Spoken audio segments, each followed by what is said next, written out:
When my daughter-in-law printed the family tree for the grandkids' school project, I smiled until I realized my entire side of the family wasn't even on it. It was a bright Sunday morning in Plano, Texas. I'd driven over to my son Darren's house for our usual Sunday brunch. Amanda had made her famous cinnamon rolls, and the kids, Lily and Josh, were bouncing with excitement. As soon as I walked in, Lily ran up to me, holding a big poster board covered in colorful paper leaves and markers. "Grandma, look, this is our family tree. It's for school," she said, her little face glowing. I took the board from her hands and smiled. It was beautiful, carefully drawn branches, names written in neat handwriting, little pictures of people glued beside them. Amanda stood behind her, proud and beaming. But as I looked closer, my smile started to fade. Every name, every single one, belonged to Amanda's side of the family. Her parents, her grandparents, her cousins. I kept looking, thinking maybe I'd missed something. I turned the board around, checked the bottom corners, even lifted a few paper leaves just to be sure. No Burns. No mention of my husband, Tom. No mention of me. Not even my parents, who'd raised Darren and loved those kids like their own when they were alive. It was like someone had quietly cut off half the tree and pretended it never existed. I didn't say anything at first. I just stood there with that fake smile people wear when their heart sinks a little. Amanda said, "The kids worked so hard on it. Isn't it adorable?" "It's lovely," I said softly. "It really is." Darren poured me some coffee and started talking about the Cowboys game. And I nodded, trying to keep my voice steady. Lily went on explaining who was who. "That's Grandma Penny and Grandpa Joe. And this is my great-grandma Ruth." All from Amanda's side. I asked gently, "Where are the Burns?" Amanda paused, caught off guard. "Oh, well," she said, brushing her hair back. "The teacher said we didn't have to include everyone. There wasn't enough room, so we just picked one side. It was easier." I nodded, pretending to understand. "One side," I repeated quietly. Darren didn't look up. He was spreading butter on his toast, pretending he didn't hear. "It's okay," I said after a moment, even though it wasn't. "It's just a school project." But as I sipped my coffee, something inside me felt heavy. That poster sat on the kitchen counter the rest of the morning. Every time I glanced at it, the bright colors and happy little leaves seemed to shout what was missing. It wasn't about space or paper. It was about being forgotten. I watched my grandchildren laugh, eat their pancakes, and chatter about who looked most like whom. I used to be part of those talks. "You have Grandma's eyes. You laugh like Grandpa Tom." But that morning, I realized they might grow up without even knowing where those eyes came from. When Amanda asked Lily to show the tree again for a photo, I stood behind them, smiling for the picture, pretending not to notice my name was nowhere on that board. Later, as I helped Amanda clear the dishes, I tried to sound light. "It's such a lovely project," I said. "I bet the teacher will love it." She smiled, too busy wiping the counter to see my face. "Oh, I hope so."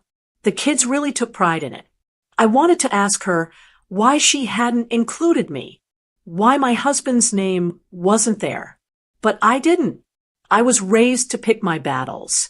My mother used to say, "Sometimes silence is louder than words." Still, as I drove home, that silence hurt. The road back to my little house felt longer than usual. The radio played an old country song about family and roots, and I had to switch it off. I caught myself whispering, "Roots, huh?" and shaking my head. When I got home, I made a cup of tea and sat at the kitchen table. The house was quiet, too quiet. The same table where my husband and I once talked about how proud we were of Darren. I remember Tom saying, "He's got a good head on his shoulders. He'll keep the family together." I stared out the window, watching the neighbor's oak tree sway in the wind. I'd planted my own magnolia tree, when Darren was born. It's grown tall now, strong and full. It still blooms every spring. I smiled thinking about that. Then I thought about the family tree again, the one hanging in Darren's kitchen, and how half of it had been chopped away without a thought. It's strange how something so small can sting so deeply. It wasn't just about names on paper. It was about being seen, remembered, and passed on. It was about telling the kids that their stories started long before Amanda's fancy poster board. When I was a girl, my mama used to keep a wooden box under her bed filled with old photos and letters. She called it her story box. Every few months, she'd take it out and tell me where I came from, who built our porch, who fought in the war, who made it through the Dust Bowl with just a prayer and a loaf of bread. I realized that day how easy it is for those stories to disappear, one missing name at a time.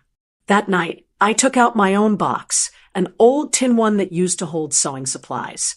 Inside were photos, Tom's dog tags, my parents' wedding picture, and a few newspaper clippings from when Darren made the high school honor roll. I hadn't looked through them in years.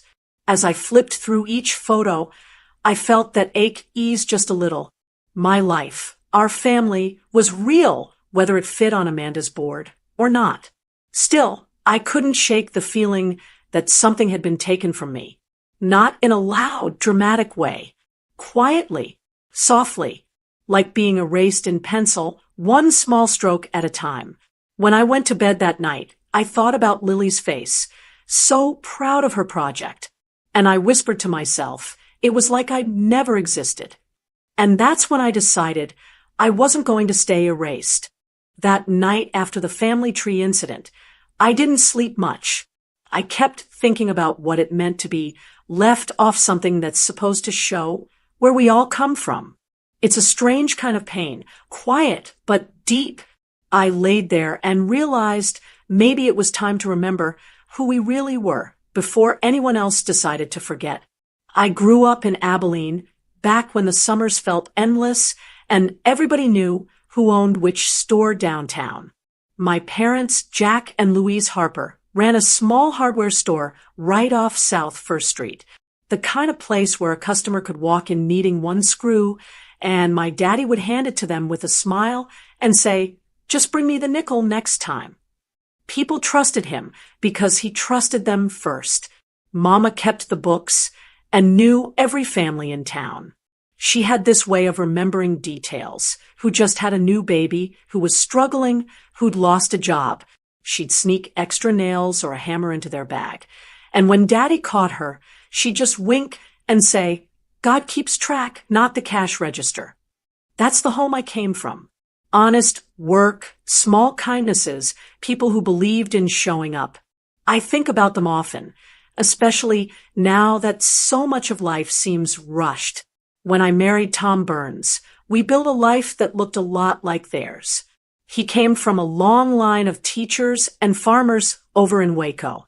His father taught high school science for 35 years, and his mother ran a small vegetable garden that could have fed half the county. Tom used to say she measured time by what was growing in the soil: tomatoes, corn, green beans. Tom was steady, dependable, the kind of man who fixed things before you asked.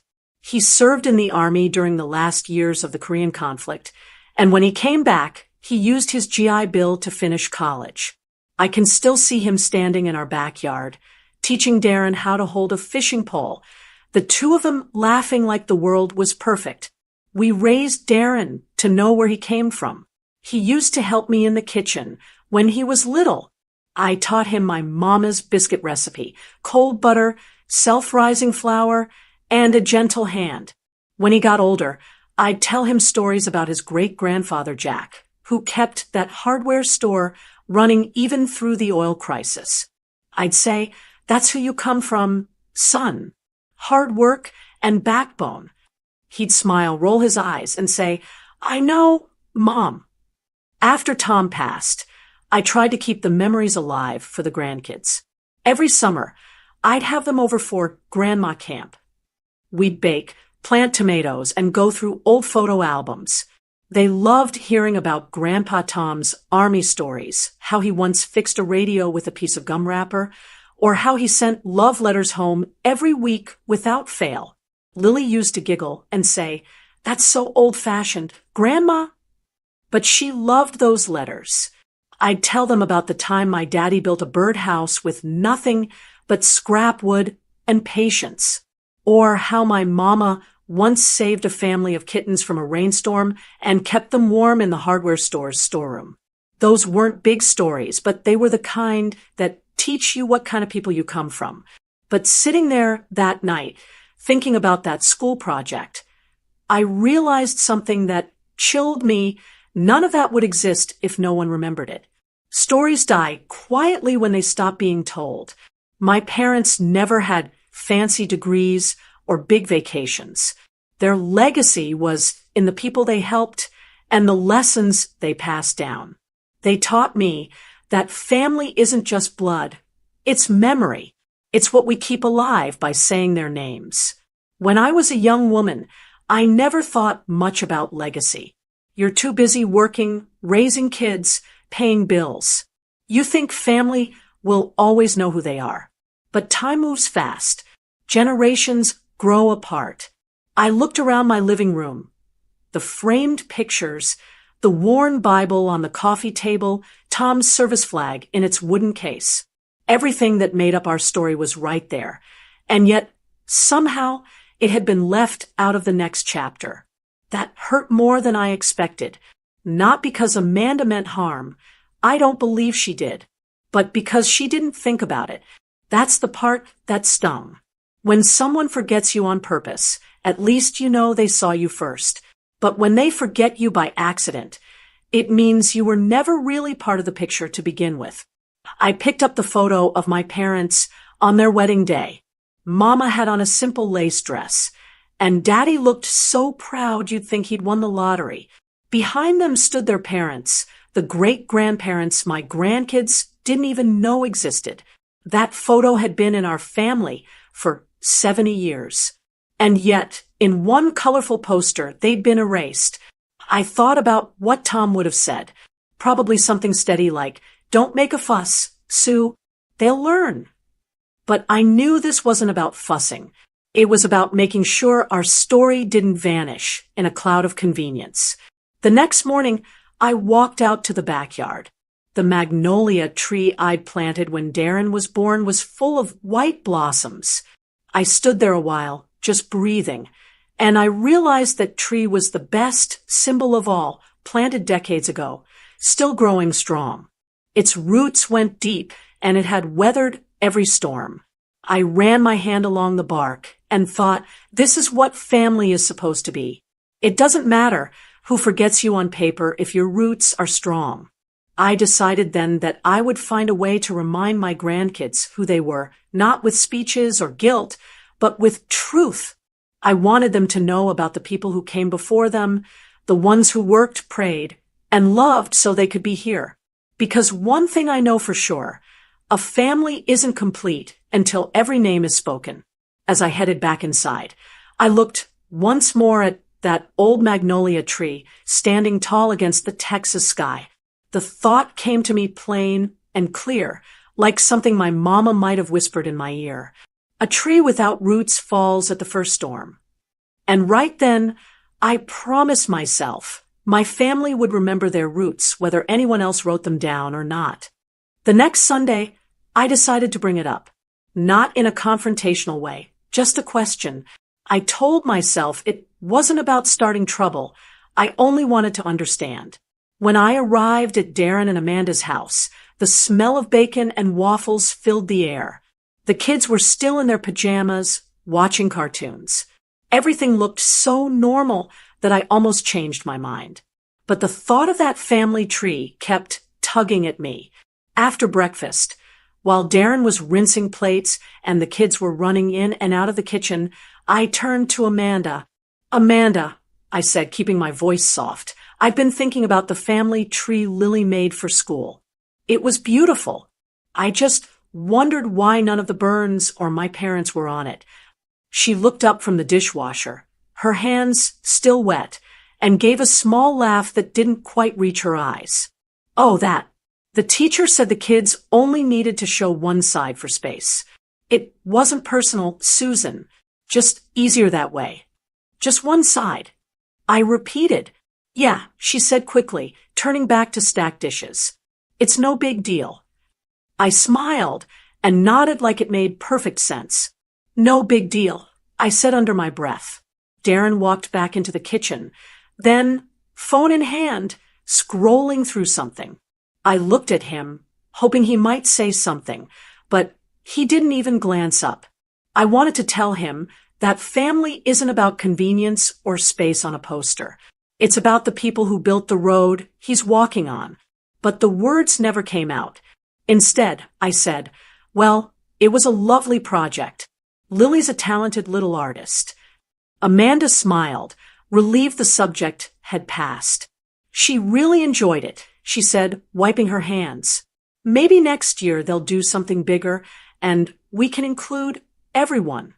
She said it like a favor, like maybe someday my side would earn its place. The room felt suddenly too bright, like someone had turned on all the lights at once. I looked at the kids playing with their Legos on the floor and thought about how they'd grow up believing half their story didn't matter. Darren still hadn't said a word. I could see his reflection in the kitchen window, thumb tapping on that screen, his mind somewhere else. So I changed the subject. Do you want me to take the kids next weekend? I was thinking we could bake some cookies. Amanda smiled again, this time more naturally. That would be great. Darren's parents' weekend at work is coming up, and I've got a volunteer thing at the school. Perfect, I said, my voice steady. I'll pick them up Saturday morning. We spent the rest of the morning talking about safe topics, school lunches, weather, gas prices. I laughed when I needed to, but my mind stayed somewhere else. On the drive home, I replayed the conversation over and over. The laughter, the no big deal, the silence from my own son. It was all too polite, too tidy, like a conversation you'd have with a stranger instead of family. When I pulled into my driveway, I sat in the car for a moment before turning off the engine. I looked at the old magnolia tree again. Its roots were deep, but the branches stretched wide. I wondered what it would be like if someone decided to cut off half of it and pretend it never existed. That image sat heavy in my chest. I made myself a cup of coffee, sat at the kitchen table, and stared at the framed pictures on the wall. There was one of Darren at his college graduation, one of Tom and me on our 30th anniversary trip to Galveston, and one of all of us together the year Lily was born. Everyone was smiling in that picture. I couldn't help but wonder where that version of us had gone. It wasn't just about the poster anymore. It was about something deeper, a slow fading of connection. Like I'd become a visitor in my own family, a polite guest who brings dessert and smiles on cue. But I also knew I couldn't force respect. It doesn't work that way. You can't beg people to see your worth. They either do or they don't. Still, I couldn't shake the disappointment. My parents had worked their whole lives so that I could have better. Tom had given years of service to this country and then built a life for us from scratch. And now his name was nowhere. That night, I called my old friend Nancy. We've known each other since high school. I told her what happened, and she just sighed. People forget too easily these days, she said. They think history starts when they show up. She wasn't wrong. We talked for a bit. Then I said goodnight and sat in the quiet again. I could have called Darren, could have told him how hurt I felt, but I didn't. I didn't want to sound like another mother who couldn't let go. I raised him to be his own man, and I respected that. Still, part of me wondered when being his own man started meaning forgetting where he came from. That night, I prayed like I always do. I asked for peace, not answers. I told God I didn't want to be angry. I just wanted to feel seen again. I fell asleep thinking about my parents, their hardware store, and how they would have laughed if they'd heard the phrase, "not enough space for everyone," because in their world, there was always space for family. The next morning, I woke up with a new kind of calm.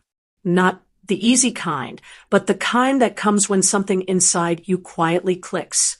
I realized I didn't need to argue or explain myself to anyone. If they couldn't see my side of the tree, I would just have to show them what it really looked like. Something small shifted in me that day. Not anger, not bitterness, just a quiet decision. And once a woman my age makes a decision, it usually sticks. A week passed after that quiet Sunday talk, and I still couldn't shake it. Every time I looked at the framed pictures around my house, I felt that same tug, like my family's story was sitting there waiting to be told, but no one was listening. One Saturday morning, I decided to clean the attic. I hadn't been up there in years, not since Tom passed. It was mostly boxes I'd promised myself I'd go through one day. Well, that day finally came. The air up there smelled like dust and cedar. Sunlight peeked through the small window, catching bits of dust that floated like tiny memories. I started moving boxes around, Christmas decorations, old school books, and stacks of photo albums. Then, tucked in the corner under an old quilt, I saw the cedar chest. It was the one my parents gave Tom and me as a wedding gift. I hadn't opened it in a long time, but I knew what was inside before I even lifted the lid. The hinges creaked a little as I pushed it open. Right on top were letters tied together with a faded blue ribbon, the ones Tom sent me while he was stationed overseas. The paper was yellowed, but his handwriting was still the same strong slant I remembered. I held one up and smiled when I read the first line. "Sue, I hope you're watering the tomatoes better than last year." He always started with a joke. Under the letters were photo albums, thick with black and white pictures. My parents, my grandparents, my cousins back in Abilene. There was even a picture of my great-grandmother on my mother's side, a small woman with sharp eyes and a scarf tied around her head. She came to Texas from Ireland when she was 16. I found her old immigration papers, too, folded neatly in an envelope. She couldn't read or write back then, but she built a life from nothing. I sat there for hours, cross-legged on the floor, looking through those photos. Each one felt like a piece of a puzzle that had been sitting in this box, waiting for someone to remember where it fit. There was one of my daddies standing in front of the hardware store, his sleeves rolled up, smiling like he owned the world. Another of my mama holding me as a baby, both of us squinting into the sun. I even found Tom's Army medals still pinned to the cloth backing I made for them years ago. As I touched each piece, I remembered the stories behind them. How Daddy used to open the store early for the old ranchers, so they could grab supplies before the heat hit. How Mama would bring soup to the neighbors during flu season. How Tom stayed up all night fixing the washing machine because he didn't want me lifting heavy clothes to the laundromat. Every memory was a reminder of who we were, people who worked hard, loved deeply, and stood by each other. And it hit me then, my grandchildren didn't know any of this. They didn't know about their great-great-grandmother who crossed an ocean, or the man who built a store with his bare hands, or the soldier who wrote love letters from halfway around the world. I realized that box wasn't just full of keepsakes. It was full of proof. Proof that my family existed, that we mattered, that we had roots deeper than any school project could hold. I sat there staring at the chest, and something clicked in me. I wasn't angry anymore, just determined. If Amanda's version of the family tree didn't have room for us, then I'd make my own, not to argue or shame anyone, but to show my grandkids the truth of where they came from. I wanted them to see faces, names, and stories, to know that they come from strong, imperfect, real people. People who didn't have much, but gave what they could. People who built a life with calloused hands and honest hearts. I took out a notebook from the shelf beside the attic wall and started jotting names. My parents, their parents, my cousins, Tom's folks, his grandparents, everyone I could remember. Then I went through the photos and started labeling the backs in pencil, just like Mommy used to do. For the first time in a while, I felt a sense of peace. I wasn't invisible up here. Every face I touched felt like someone reaching back to say, "We're still here, Susan." I found an old box of colored pencils from when Lily used to draw at my house. I started sketching a rough outline of a tree on a piece of cardboard, just to see how it might look. Before I knew it, an hour had passed, and I had the beginnings of something that looked like a map of love, not just names. I smiled, thinking about how my grandkids' eyes might light up when they saw it. Maybe they'd laugh at the old hairstyles or the black and white photos. Maybe they'd ask questions. Maybe they'd finally know that half their story didn't start in some other city, but right here in Texas soil. The attic was getting warm, but I didn't want to leave. I took one last look inside the chest, then closed it gently. It wasn't just a box anymore. It was a reminder that history isn't made by the people who write it down. It's made by the people who live it. When I came back downstairs, I brewed some tea and sat at the kitchen table with the notebook and photos spread out in front of me. The house felt alive again, like the walls were humming with the voices of everyone who came before me. I thought about the kids, about that bright poster board hanging in their kitchen. Maybe one day, when they're older, they'll look at my version and understand why it mattered so much. That evening, I called my neighbor Ruth, she's good with crafts, and asked if she had any old poster boards or scrapbook supplies I could borrow. She laughed and said, "You starting a project?" Something like that. I told her. A little history lesson. After we hung up, I sat there in the quiet and looked at the notes I'd written. Every name, every story, every little connection, all of it was part of me. I felt lighter somehow, not because anything had changed yet, but because I finally knew what I was going to do about it. If they wouldn't show my side, I'd show it myself.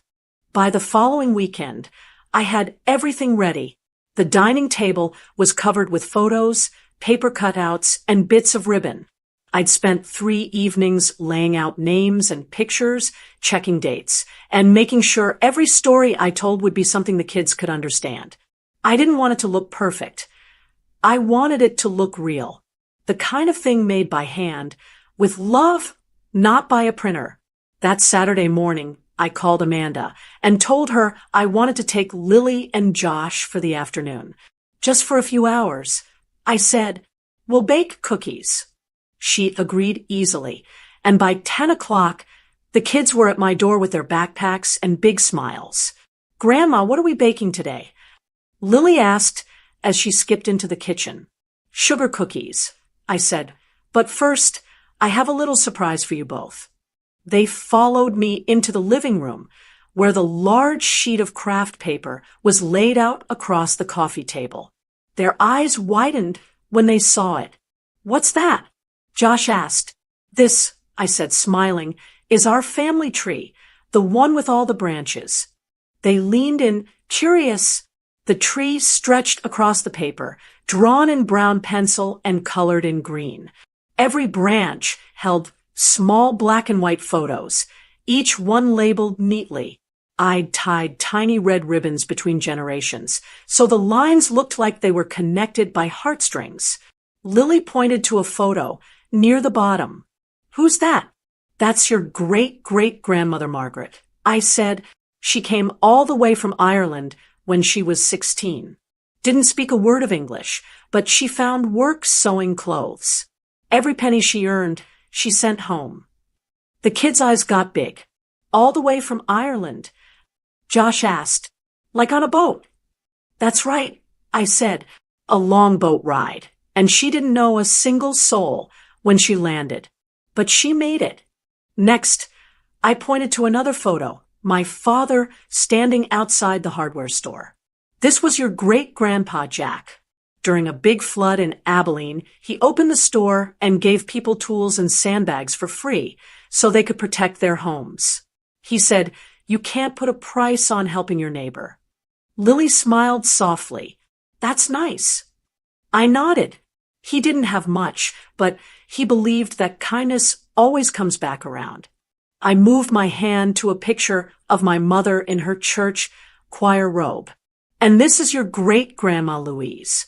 She used to sing every Sunday, even when her voice was tired. She said music was how she prayed. Josh looked at me. Did she sing good? I laughed. Not always, but she sang loud, and that's what counts. We all laughed then, and the room felt warm, not from the Texas heat, but from something deeper. Then I showed them a photo of Tom in uniform. And this is your grandpa, Tom. He served in the army. When he was overseas, he used to write me letters every week. One time, his radio broke, and he fixed it with a gum wrapper and a bit of wire. He always said, "There's no problem a little patience can't solve." Lily tilted her head. Did he ever get scared? I looked at the picture and said, everyone gets scared sometimes. But brave people do what's right even when they're scared. For a long moment, the kids didn't say anything. They just looked at the photos, touching the corners carefully, asking who was related to who. Josh pointed at one more picture. Who's that? That's me, I said, laughing. That's me when I was your age. We didn't have iPads back then, so I played outside until dark. They giggled, and I felt my heart lighten. We spent the rest of the afternoon baking cookies and talking about the people in those pictures. I told them about how my dad once taught me to fix a broken drawer with nothing but a piece of string, and how their grandpa Tom loved to whistle when he worked. When the cookies were cooling, Lily picked up one of the photos again. "Grandma," she said softly, "can I take a picture of this tree on my tablet? I want to show my teacher." I blinked, surprised. "Of course you can, sweetheart." She carefully snapped a picture, making sure to get the whole page in the frame. Then Josh took one too. That small moment felt like a victory, not the loud kind, but the kind that fills you with quiet pride. They wanted to remember. That was enough. When the doorbell rang, I knew Darren and Amanda had arrived. The kids ran to the door, excited to tell them about the cookies and the surprise. Amanda stepped in first, looking neat and polished, her sunglasses perched on top of her head. Darren followed, smiling at the smell of sugar cookies. "Hey, Mom," he said, giving me a quick hug. "Smells amazing in here." Lily tugged at Amanda's sleeve. "Mom, Grandma made us our family tree. With everyone." Amanda blinked, clearly caught off guard. "Oh." Before she could say anything else, Lily grabbed her hand and pulled her into the living room. The big sheet was still spread out on the table, surrounded by photos and ribbon. Amanda stood there staring at it. Darren came up behind her, looking curious. "This is beautiful," he said, his voice soft.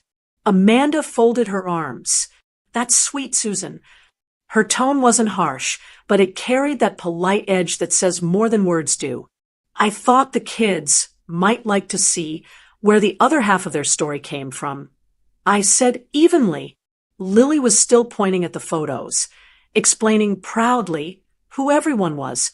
"This is Grandma's daddy, and this is Grandpa Tom." Amanda gave a small smile. "That's nice, honey. We should get going, though. Grandma's probably tired." I smiled back. "I'm fine." They were wonderful company. As they gathered their things, Lily leaned in and hugged me tight. "Thanks for showing us, Grandma. I didn't know we had so many people in our family." I hugged her back. "We've got plenty of branches. Sweetheart. You just have to know where to look." They left soon after, the sound of their car fading down the street. I walked back into the living room and looked at the handmade tree still spread out on the table. The sunlight hit the photos just right, making them glow. It wasn't perfect. Some pictures were crooked, some names written in my shaky handwriting, but it was honest. For the first time in a long time, I felt like my family was visible again. Not because someone gave me permission, but because I took the time to show it. And deep down, I knew that even if Amanda didn't see the point, the kids did. And that was all that mattered. A few days after the kids' visit, the phone rang just as I was folding laundry.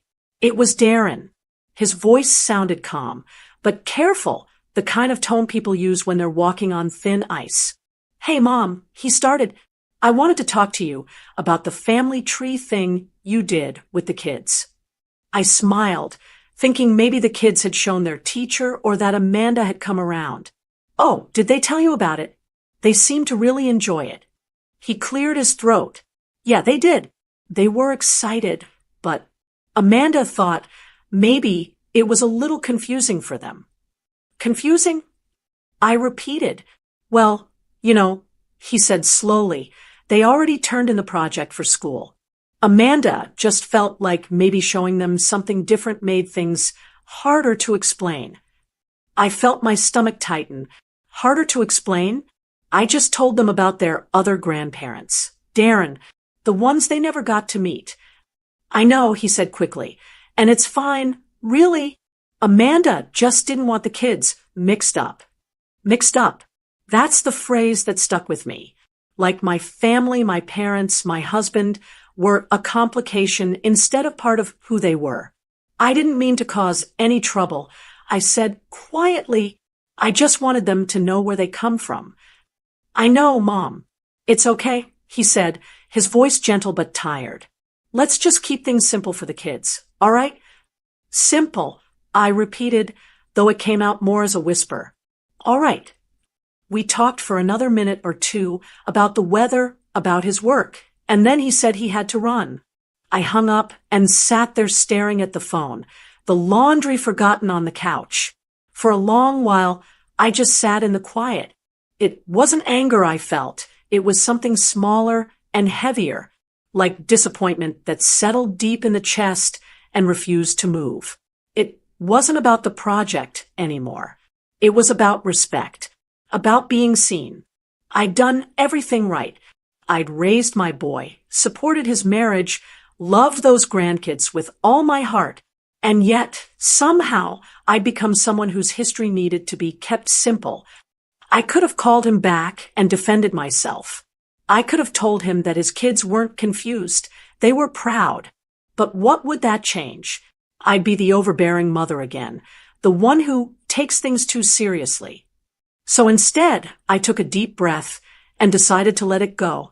Not out of weakness, but out of strength. Some things don't need a fight. They just need time to show their truth.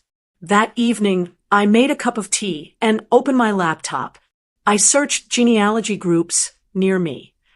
To my surprise, a local community center just 10 minutes away had a club that met every Wednesday morning. It said, "Bring your photos and stories. Let's preserve them together." That sounded like exactly what I needed. The next week, I drove over and joined. The group was mostly women around my age, each with their own boxes of old photos and worn family Bibles. We spent hours sharing stories about ancestors who came through Ellis Island, great-grandfathers who worked on railroads, mothers who sewed every dress their daughters wore. It was comforting, being in a room full of people who still cared about where they came from. No one said too much information or confusing. They listened. They nodded. They remembered. One lady named Carol helped me start digitizing my photos. "You can scan them here," she said, showing me the big flatbed machine. "That way, they'll never get lost." For the next few weeks, that became my routine. Every Wednesday, I'd bring a new stack, pictures of my parents, Tom's service records, and even my great-grandmother's old papers. I learned how to organize them by decade, how to label and store them online. It felt good, like I was rebuilding something that had almost disappeared. One afternoon, Carol asked, "Why did you start doing all this, Susan?" I smiled, because someone forgot to include me in a story that belonged to me too. She nodded. "That's the best reason there is." At home, I created folders for each generation. I typed short notes about who people were and what made them special. I even made a digital copy of my handmade tree, crooked pictures, and all. The more I worked on it, the lighter I felt. I realized this wasn't just about Amanda or Darren anymore. This was about me, and about all the women before me who had worked too hard to be erased by convenience. Once, I caught myself laughing out loud while typing a memory about my daddy and his hammer that never broke. It felt like he was sitting right there beside me again. A few weeks later, Lily called me out of the blue. "Grandma, guess what? My teacher said we can bring more family pictures if we want. Can I show her the one of Grandpa Tom?" My heart swelled. "Of course you can, sweetheart. I'll text it to your mom." When I hung up, I felt that quiet satisfaction again, not because I'd proved anyone wrong, but because the truth had found its own way out. That evening, I sent Darren a short text. "Tell Lily I'm proud of her." He replied with a heart emoji and nothing else. It was small, but it was enough for now.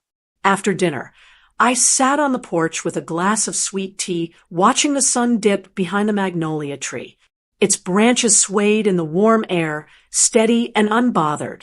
I thought about everything. The missing names, the phone call, the quiet spaces between us. And I realized something. Silence doesn't always mean surrender.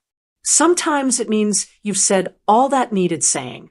That night, before going to bed, I printed a few of the digitized photos and placed them in a small album. On the first page, I wrote a single line in neat cursive for Lily and Josh, so you'll always know who you came from. Then I placed it on the shelf beside my wedding photo. I didn't know when they'd see it or if they ever would, but I knew one thing for certain.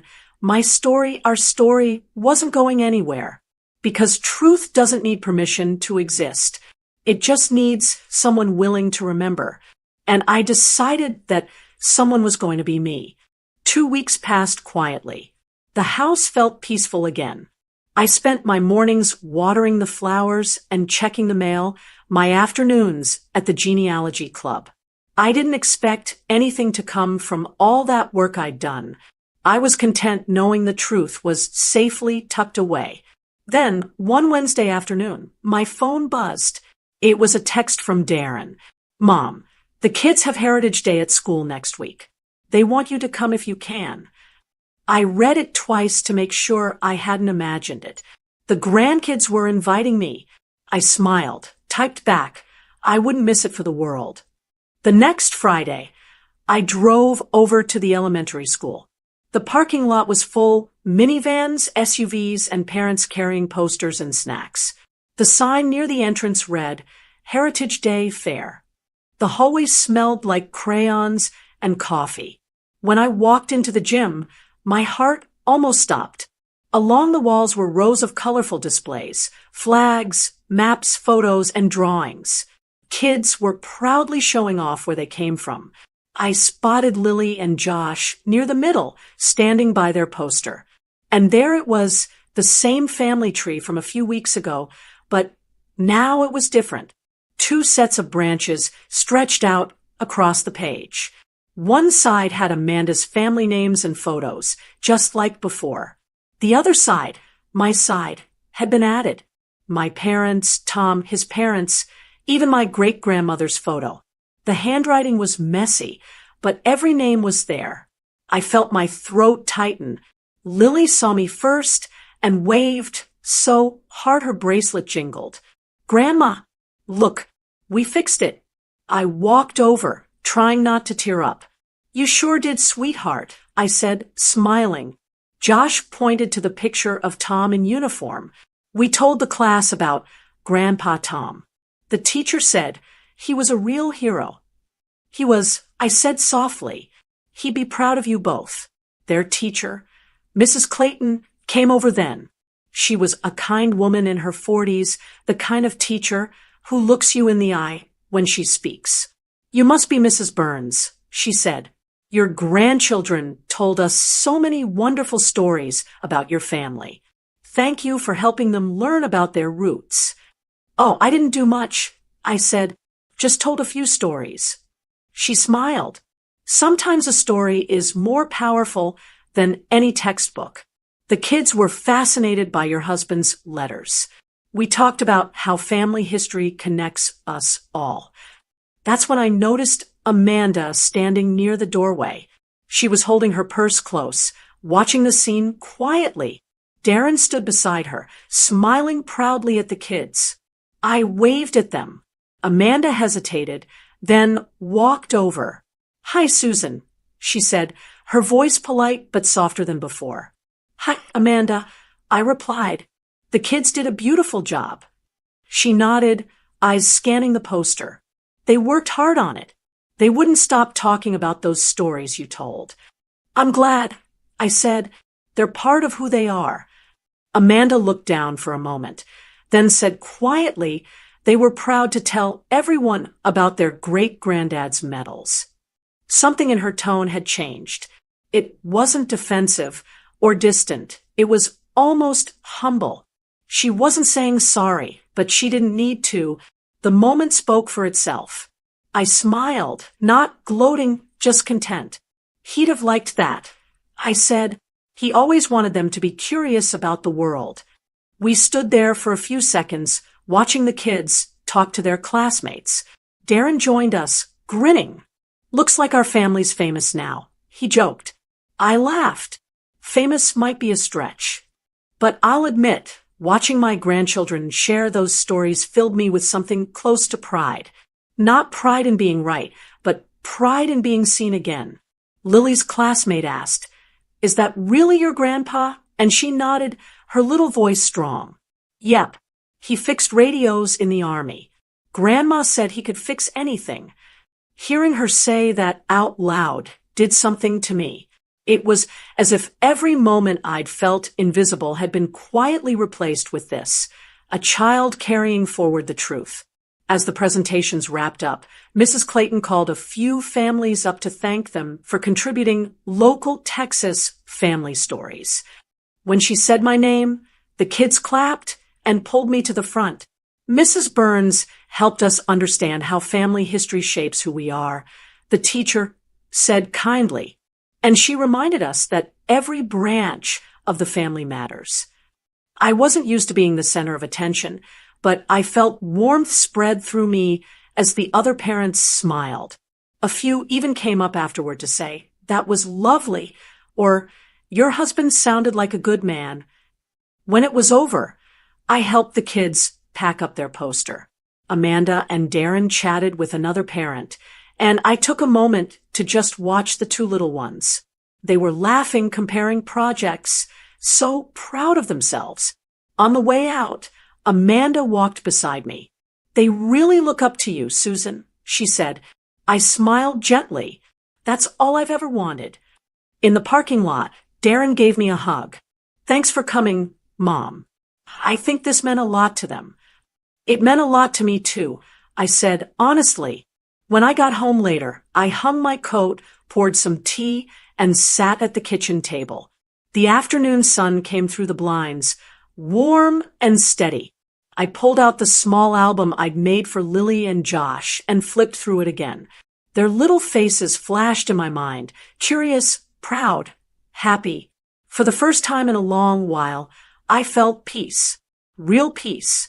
I realized something simple that day. Sometimes you don't need to fight to be remembered. You just need to keep showing up, telling the truth, and letting it take root in the right hearts. That evening, I took the digital file of our family tree and emailed it to Amanda. I didn't add a note, just the file. A few minutes later, she replied with 2 words, "Thank you." I smiled and closed my laptop. That was enough. Outside, the magnolia tree swayed gently in the evening breeze. I thought about how strong it had grown through all those seasons, storms, drought, and sunlight. The roots had held steady. And I realized that families are the same. Some branches bend, some break, but the roots, the real roots, stay firm. I sat back, feeling grateful, not just for being included again, but for having the strength to hold on when it felt easier to let go. Because sometimes love doesn't look like agreement or understanding. Sometimes it's just the quiet act of showing your truth again and again until the people you love finally see it. And that day, watching my grandkids share their story, I knew they saw it. They really did. That night after Heritage Day, I came home smiling. I set my purse on the counter and looked around my quiet house. It felt peaceful, not empty like before, just calm. The kind of quiet that lets you breathe. I made a cup of chamomile tea and sat at the kitchen table looking at the small family album I'd made for Lily and Josh. The photos looked brighter, now, almost alive. It was strange. The stories hadn't changed, but something inside me had. I finally felt seen again, not because anyone said the right words, but because the truth had finally found its way to the right place. The next morning, I decided to do something I'd been meaning to do for weeks. I went to the craft store and bought a large frame. It was simple but sturdy, dark wood with a thin gold trim. Nothing fancy, but it felt right. When I got home, I cleared space on the wall in my hallway, just beside the wedding photo of Tom and me. I took my handmade family tree, the one I'd built with old photos, ribbon, and love, and gently slid it into the frame. As I lifted it onto the wall, I could almost hear Tom's voice saying, "Looks good, Sue. You've still got the touch." I stepped back and looked at it. There it was, every face, every name, every branch that made us who we are. My parents, his parents, grandparents, cousins, even the little ones who came after. Some smiling, some serious, all part of the same story. I thought about how close those memories had come to being lost. One forgotten name at a time, one polite silence after another. But not anymore. That tree wasn't just paper and photos. It was proof. Proof that families don't vanish because someone forgets to write them down. They live on through stories, through moments shared at kitchen tables, through the way grandkids smile with their grandfather's eyes. A few days later, I got a call from Amanda. Her tone was different, softer than I'd ever heard. "Susan," she said, "I wanted to thank you again for coming to Heritage Day. The kids can't stop talking about it. Josh even asked if we could hang your family tree photo in their playroom." I laughed. "You tell him Grandma's honored."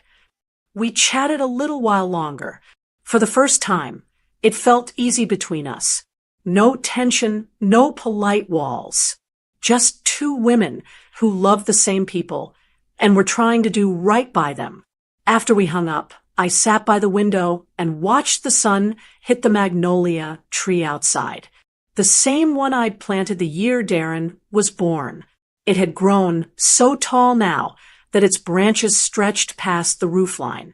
Every spring, without fail, it bloomed, no matter how harsh the winter had been. That tree reminded me of life itself. Families bend. They change, they lose a few leaves, but the roots always hold on. A few days later, Lily sent me a picture on my phone. She'd drawn a smaller version of the family tree herself, complete with hearts and stick figures. Underneath it, she'd written, "My family, all of it." I must have looked at that photo 10 times before setting my phone down. That simple drawing said more than any apology ever could. It made me think about how easy it is for people my age to feel forgotten. Sometimes our stories get brushed aside like old newspapers. The world moves fast, and people think the past is just something behind them. But it's not. It's underneath them, holding everything up. I decided to start writing down more memories, just small things. How Tom used to hum when he worked in the garage. How my mama would whistle while hanging laundry. How my daddy always smelled like sawdust and soap. Those little details might seem ordinary, but they're what make a family real. One afternoon, as I was writing, I thought about all the people who might feel the same way I once did. Invisible, like their story didn't matter anymore. And I wished I could tell each of them what I'd learned. So if you're listening to this and you've ever felt forgotten, I want to tell you something from my heart. You're still here. Your story still matters. Maybe someone left you out of their picture. Maybe your name wasn't mentioned. Maybe your kindness went unnoticed. But that doesn't erase who you are or what you've done. The world needs your story, even if it's told one grandchild, one friend, or one piece of paper at a time. Because a family tree isn't about being perfect. It's about remembering. It's about love that stretches beyond generations, even when people forget for a while. When I finished writing that day, I looked up at the framed tree on my wall. I ran my fingers along the edge of the frame and whispered, "We're all here." And that felt good. Really good. Now, when Lily and Josh visit, they always ask to see the wall of stories. They'll stand there and point, laughing at old hairstyles or asking who everyone was. Sometimes Amanda joins in too, adding a story or two from her side. The wall keeps growing, not with new pictures, but with shared understanding. That's when it hit me. Families don't stay whole because we never disagree. They stay whole because someone keeps telling the stories that hold them together. I've learned that you can't control who remembers you, but you can make sure your story is worth remembering. And that's what I plan to keep doing. So now, as I close this story, I want to say something to everyone listening. Maybe you've been erased from someone's story too. Maybe your name got left off a list, or your picture wasn't on the wall. I know that feeling. It hurts. But I promise you this. Your roots are still there, deep and alive. Don't wait for someone else to tell your story. Tell it yourself. Write it down. Share it. Keep it alive. Because if you don't, someone else might one day look at their family tree and not even know you were part of it. And wouldn't that be a shame? So I'll ask you, what would your family tree say about you? Thank you for spending this time with me and for listening to my story. If it touched you, please take a moment to like this video, share it with someone who needs to hear it, and subscribe to the channel for more stories that remind us what really matters. And if you have a story of your own about love, family, or being remembered, tell me in the comments. Because no matter where we come from or what's been forgotten, our roots and our stories are what keep us standing strong. Lastly, remember to download this wonderful book called Healthy Boundaries After 60, How to Set Strong Boundaries, Saying No with Grace, Protecting Your Peace, and Strengthening Relationship with Your Children. You'll find it in the pinned comment below. Now, if you like this story, go ahead and click on the next video appearing on your screen, because in it is a story of betrayal and revolt like you've never seen before on her Kindle Stories.